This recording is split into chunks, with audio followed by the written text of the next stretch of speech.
Hello everyone and welcome to the channel. So today we are going to talk about multiple topics and we are first going to talk about Guardiola. So I do want to pay my respects to Guardiola's mother. She did pass away yesterday due to the pandemic that's going on around the world. And it says right here by Manchester City, they made a statement and they said this: the Manchester City family are devastated to report the death today of Pep's mother, Dolores Salah-Sario, in Barcelona after contracting the sickness. She was 82 years old. So yeah, this is something that's going on around the whole world and she did fall victim, unfortunately. And I hope that Guardiola finds peace. I will be praying for him. He will be in my prayers. And this is a time to look after one another, care for each other. And I know that Guardiola is going to be a strong man. The Barcelona fans, the Manchester City fans will be right next to him along this hard process. So now moving on to the real topic of today, and we are first going to talk about the Barcelona B Academy players. And so according to Santiago Valle, he said this: the youth league generation, Riqui Puig, Collado, Busquets, Iñaki Peña, Monchu, and Araujo, this summer they will be discussed. They have options to move up to the first team. Sources from Barca's sporting department say that these players are prepared and it is a way to lower the salary mass. And so as bad as this sickness is that's going on around the world, we must always look at the positive side of things. And this report that we just read is one of them. Now, could we finally see these Barca B players in the first team? They don't have to start, but could we see them in the squad list for next season? We even had one player from these 6 players that I just mentioned, named Oriol Busquets, speak out, and this is what he had to say: my dream is to return to Barcelona and do preseason with the first team,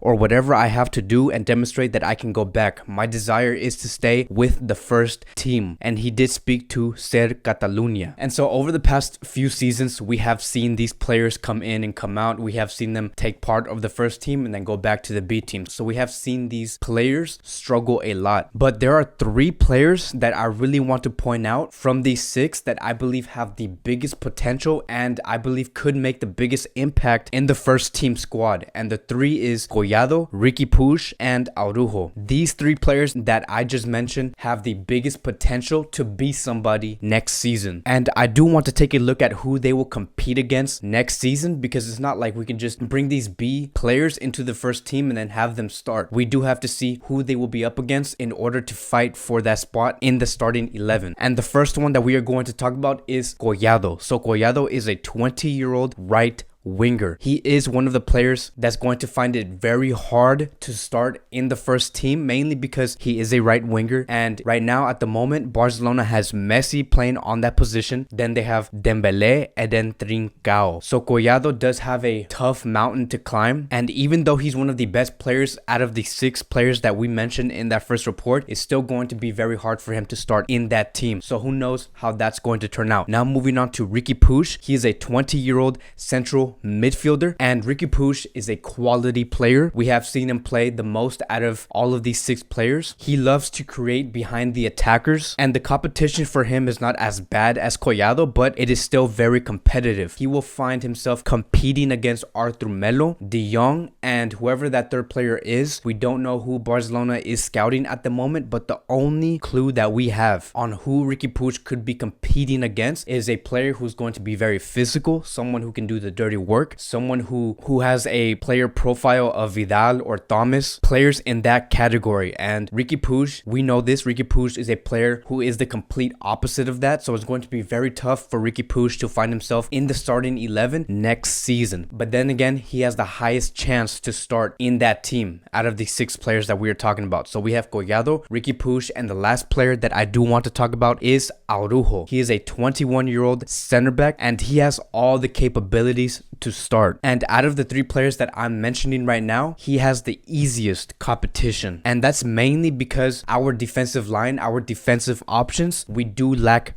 quality. We don't know exactly if Araujo is going to play as the left center back or the right center back, so we are going to mention all of these center backs. His competition is going to be Piquet, who is aging. He's turning 34 next year. Then we have Umtiti, who might potentially exit this summer. Then we have Lenglet, who is not bad, but he's not good either. He's very average. And then the only real competition that Araujo might be going up against is Todibo. Todibo is a player who has all the potential in the world to succeed and be one of the best defenders in the world in 3 to 4 years time. So if I were to rank these three players on who's most likely to start in the starting 11, it would be Araujo, Riqui Puig, and then Collado. And that's also based off how competitive it is in these positions. So now that we have seen the competitions and we know their capabilities, this will be the perfect timing. Barcelona knows that they can't bring all the players that they want from around the world, so they're going to have to work with what they have in their hands already. And I'm going to make a quick prediction here. I believe that there's going to be 3 La Masia players that will play and take a big part in the squad next season, and one of them is going to be Ansu Fati. And speaking of Ansu Fati, we did have a report coming out from Más Que Pelotas, and they said this: in the absence of minutes, Quique Setién recommended that Ansu Fati alternate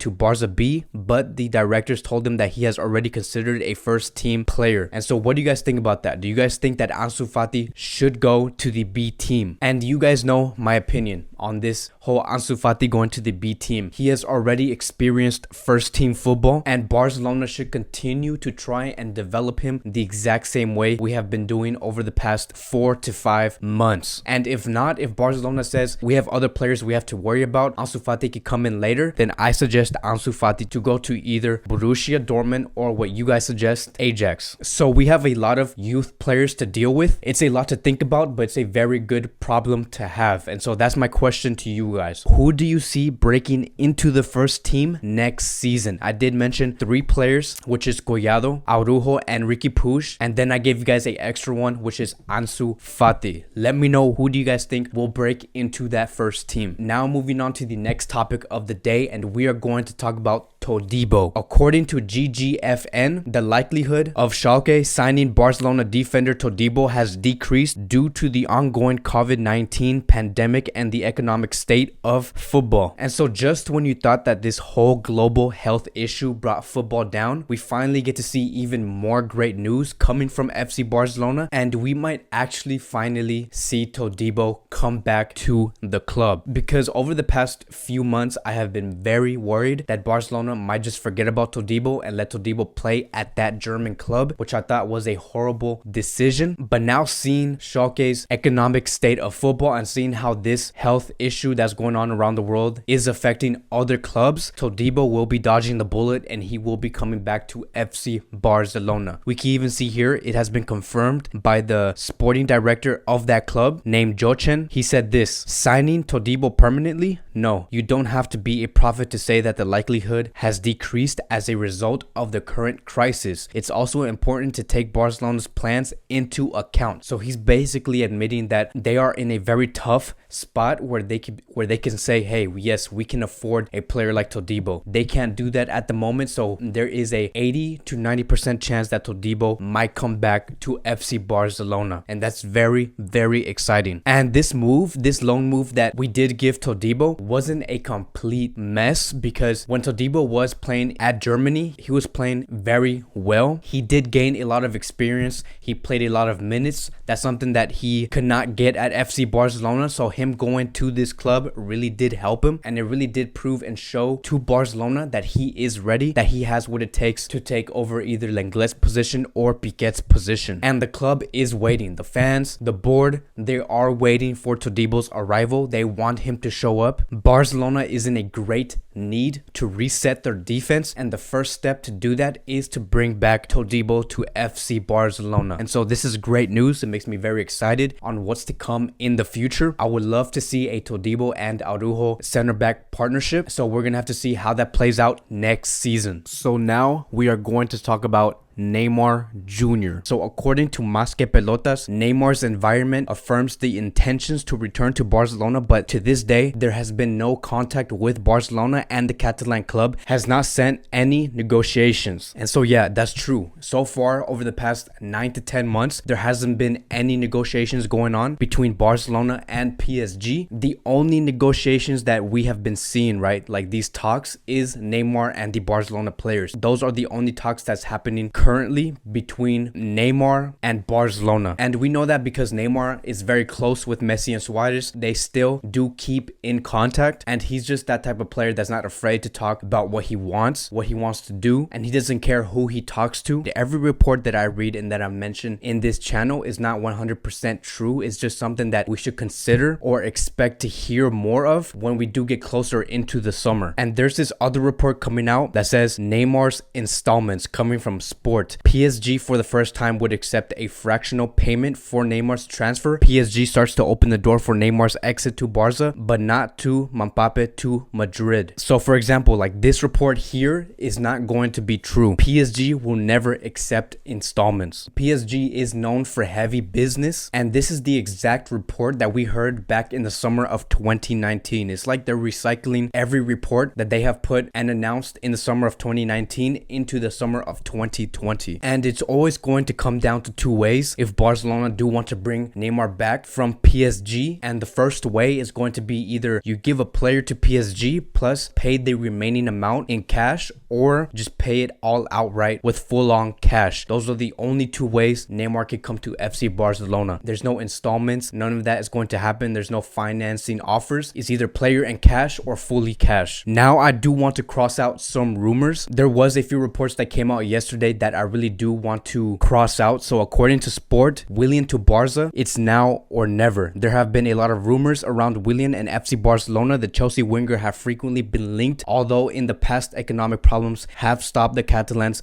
moving for him. However, from June 30th, the situation changes. Willian, 31, is out of contract at Chelsea, and he has a market value of 30 million euros and has a lot of attributes that Barcelona likes. Willian would want a long contract, something that players over 30 often prioritize, and this is Barcelona's last chance to get on the Willian train. It's now or never. So this whole Willian to Barca has been a rumor that has been going on for the past 5 years. This is nothing new, and this Willian report to Barcelona is getting stronger only because Barcelona is lacking that width that we have been seeing over the past 5 months in this season. And Willian is in that situation where we can say you had your chance with FC Barcelona. You did not take it over the past 5 seasons, and now you are too old. You are 32 years old, turning 33 soon in August. And even though his contract does end this year, this Willian move to Barcelona, is it going to hurt Barcelona's pockets? No, it's not going to hurt Barcelona's pockets because his contract ends this year. But the only thing that it will hurt is the other players' minutes, and it will be the players who need the minutes. So like Dembele, Trincao, and potentially even Collado. So the Willian to Barcelona rumor for this summer is going to be completely scratched off. This will never happen, and so this rumor is out the door. And so now moving on to the next topic, and we are going to talk about Felipe Coutinho. So according to Sport, the reality is that Barcelona don't want to sell Felipe Coutinho for less than 90 million euros. They would also accept a loan until 2021 with a mandatory buy option for the team that signs him on loan. So what Barcelona basically wants to do is take Coutinho out from Bayern Munich and give him to a club where they can put him on a 1-year loan, and then at the end of that loan there is going to be a you must pay for Coutinho option. They don't want to repeat what Barcelona did to Bayern Munich, which is to give them an option to buy. And this is also telling us that Barcelona has less faith in Felipe Coutinho because they don't think that Coutinho will be able to deliver and give the club a reason to buy him. And that's where the question comes up, right? Would there be any club willing to take an offer like the mandatory buyout option? And most importantly, do Barcelona want to wait another year to get the money from Felipe Coutinho? Knowing that Barcelona is cutting wages, they are cutting the salary of the employees that's working in the club. So Barcelona is in a very tough situation. I don't think they're going to go with a mandatory buyout option until 2021. I know that they need the money now in order to achieve this ambitious summer that they want to achieve, which is Neymar and Martinez. So they're going to have to go with selling Coutinho this summer. So I don't think this rumor, this report is going to happen. So we're going to have to scratch this out. Now moving on to the last topic, and we are going to talk about Kurzawa. According to Sport, Kurzawa prioritizes his transfer to Barcelona. The left back is handling 10 offers from the European teams, but the Blaugrana club have asked him to calm down before making any decisions. Barcelona's idea is to make a contract not very long term and with an affordable termination clause. Kurzawa would come as the second choice left back, and if it does not work, Barcelona are convinced that they could sell him and make some profit with the operation. And these reports are really continuing to come out every day, and Kurzawa is coming to the end of his contract. And just like with the Willian situation, is this going to hurt Barcelona's pockets? It's not, but it's going to hurt the development of Junior Firpo. And we have been demanding and wanting to see the Firpo that was playing very well at Real Betis. And as much as Kurzawa wants to come to Barcelona, like what this report states, it's going to have to be a no thank you. We do not want his services. Even though he's a very good player, he's not the player that Barcelona needs at the moment. So that is it for today's Barcelona Daily News. I want to thank you guys so much for watching, and I will see you guys in my next video.